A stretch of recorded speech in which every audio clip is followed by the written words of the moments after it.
আম্মু আম্মু, এই দেখো আলু। আজকে আমার জন্য পটেটো ফ্রেঞ্চ ফ্রাইজ বানা দাও। ভাত খেতে মন চাচ্ছে না, এই যে আলু ছিলাম, তুমি তাড়াতাড়ি বানা দাও। আমি গেলাম। এখন কি বানানোর সময়? হ্যাঁ, এখনই বানানোর সময়। এখন এসে আজান দিয়ে দিছে। দিগ্গা বানাতে পারবো না আমি। না, এখন দিবা তুমি বানায়া। ভাত খাসলে ভাত ঘাটি ঘাটি তুই কি করছিস তো? ভাত খেতে ভালো লাগে না।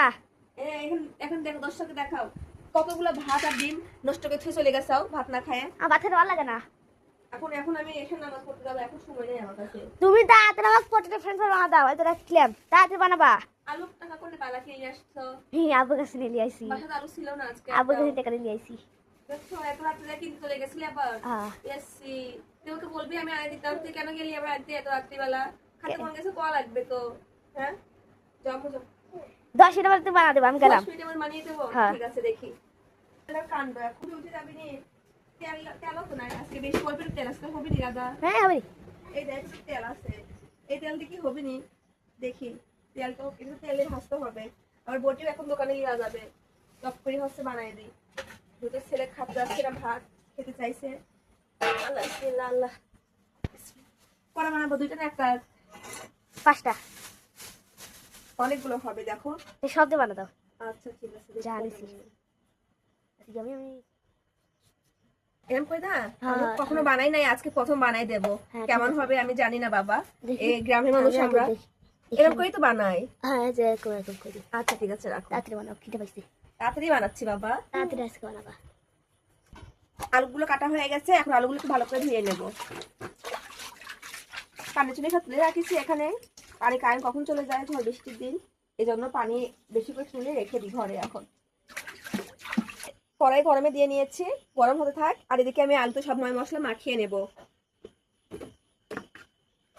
লবণ দিয়ে নিলাম।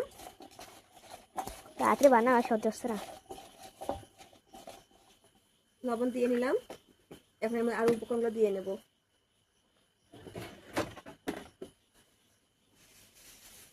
দিয়ে নেব একটু মরিচের ঝাল ঝাল চাচ্ছে, যেহেতু ঝালের জন্য মরিচের গুঁড়া দিয়ে নিলাম।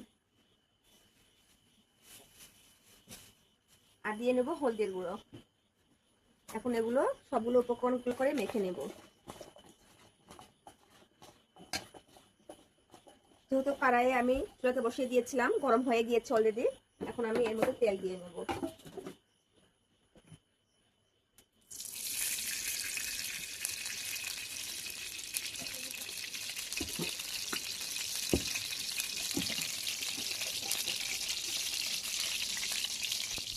ভালো করে তেল গরম হয়ে গিয়েছে, এখন আমি সব আলুগুলো দিয়ে নেব। আমি 2 মিনিট লেগে ঢাকনা চাপা করে দিলাম সেদ্ধ হওয়ার জন্য। ফিরে আসলাম, দেখি কি অবস্থা আমার খাবারের।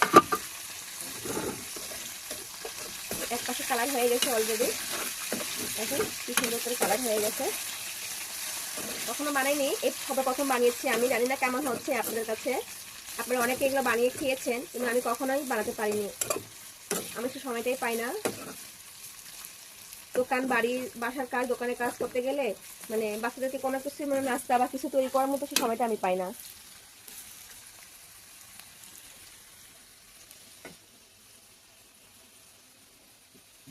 দেখেন সবাই খাবারের অপেক্ষায় বসে আছে, একদম সাজুগুজু করে নিয়েছে একদম ক্যামেরার সামনে আসার জন্য আমার মেয়েটা। আর ভাইয়ার গেঞ্জি পরেছে, এই চশমা সরা ওখান থেকে। সে উঠছে বসছে খাওয়ার জন্য, পাগল হয়ে গেছে। এখন যাই দেখবি আবার কখন হবে। হয় নাই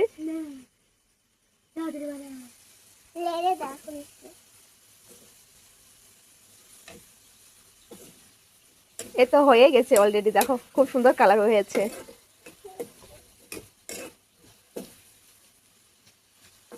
ওকে ডান, এ তো আমার কমপ্লিট হয়ে গিয়েছে। এখন আমি তুলে নেব।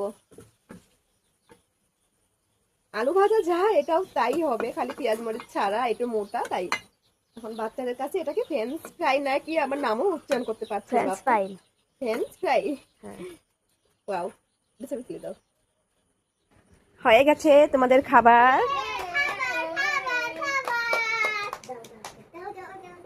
তাতে খাইয়ে বলো তো দর্শককে আমি কেমন বানিয়েছি, সবাইকে খাইয়ে খাইয়ে বলো একটু। গরম আছে সাবধানে। অনেক মজা, তো অরিজিনাল ফ্রেঞ্চ ফ্রাই মতো। একটু সস থাকে মজা লাগে। সস তো নাই বাসায়। অনেক মজা হয়েছে।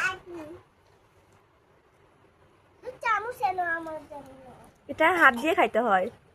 এটা আমি খেয়ে দেখি। এটা কাটা যাবে।